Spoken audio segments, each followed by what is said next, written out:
राम सभी करते हैं त्योहारों की बातें और एक समुंदर की कहानियाँ, तो पूरा ज़रूर सुने। हमारी भारतीय संस्कृति त्योहारों और उत्सवों की संस्कृति है।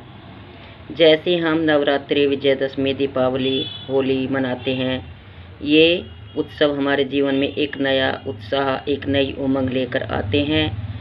वस्तुतः हमारी कामना तो यही होती है कि हमारे जीवन में उत्साह और उमंग के दिन कभी न जाएं, हमेशा बने रहे और हम हमेशा खुशी के हिंडोलों में झूलते रहें, पर ऐसा हो नहीं पाता। हम प्रार्थना भी करते हैं तमसो मा ज्योतिर्गमय, तो स्वाभाविक प्रश्न उठता है कि तमस यानी अंधकार क्या है और ज्योति यानी प्रकाश क्या है। अंधकार है निराशा, हताशा, चिंता, भय, अवसाद, उदासी, दुख, अकेलापन, किंकर्तव्य व मूढ़ता।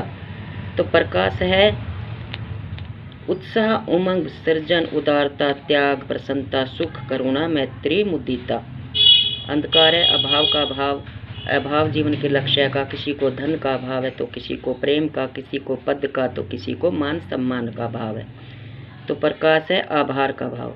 यदि दीपावली के पीछे की कथा की ओर देखें तो श्री राम, माता सीता और लक्ष्मण जी इसी धन, पद, प्रतिष्ठा, मान सम्मान को एक पल में छोड़कर 14 वर्ष के लिए वन को चले गए, बिना कोई शिकायत किए। भावी राजा थे श्री राम, भावी पटरानी थी सीता जी, राजकुमार थे लक्ष्मण जी, और यही राज्य जब भरत जी को मिला तो राजा के सिंहासन पर न बैठकर वहां श्री राम जी की चरण पादुका रखकर वे भी अयोध्या का त्याग कर चले गए और श्री राम जी के सेवक के रूप में नंदीग्राम को अपनी कर्म भूमि बना लिया। यह है अंधकार से प्रकाश की यात्रा।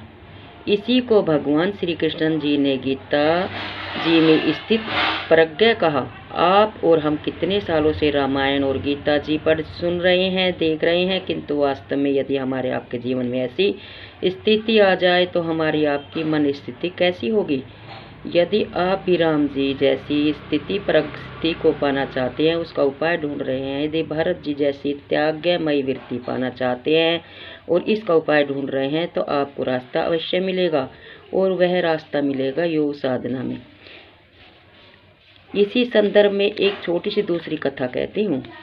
एक बार एक बच्चा समुद्र के किनारे खेल रहा था। तभी एक लहर आई और उसकी चप्पल बहाकर ले गई। उस बच्चे ने समुद्र की रेत पर लिखा, समुद्र चोर है।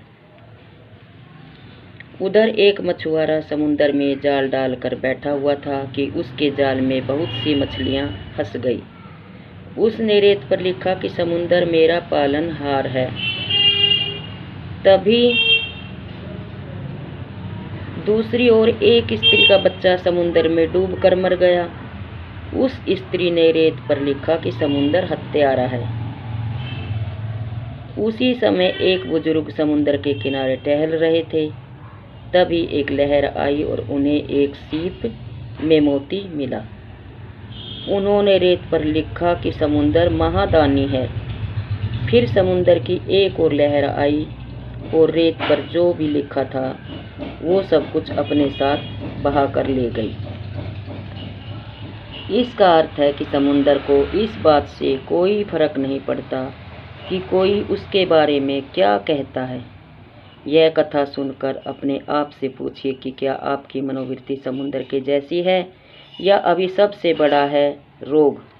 क्या कहेंगे लोग कि मनोवृत्ति पर ही ठहरे हुए हैं। पूछिए अपने आप से कि क्या आप भी समुद्र की लहरें की तरह ही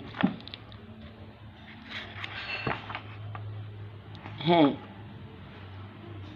तो हम और आपकी ये स्थिति है। तो ये थी एक कहानी। राम राम सभी को। जय श्री राम।